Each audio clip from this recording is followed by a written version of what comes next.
अहिल्यानगर बार असोसिएशनच्या सन 2025-26 या वर्षासाठीची निवडणूक दिनांक 23 डिसेंबर रोजी उत्साहात पार पडली।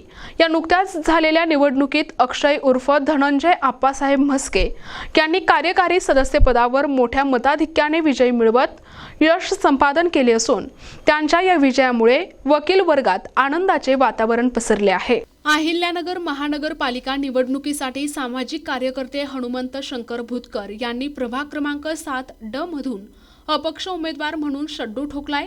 शहरातील सामाजिक प्रश्नांवर सातत्याने काम करणारे भुतकर यांनी नागरिकांच्या मूलभूत सुविधा, रस्ते आणि पाणी आणि वीज या प्रश्नांची सोडवणूक करण्यासाठी निवडणूक लढवण्याचा निर्णय घेतला असल्याचे सांगितले आहे। त्यांच्या या अपक्ष उमेदवारीमुळे प्रभागातील राजकीय समीकरणे बदलण्याची शक्यता वर्तवली जात आहे। मी हनुमंत शंकरराव भुतकर वार्ड नंबर 7 मधून ड मधून उमेदवारी आज दाखल केलेली आहे। प्रतिनिधी मुकुंद भट, NTV न्यूज मराठी, अहिल्यानगर।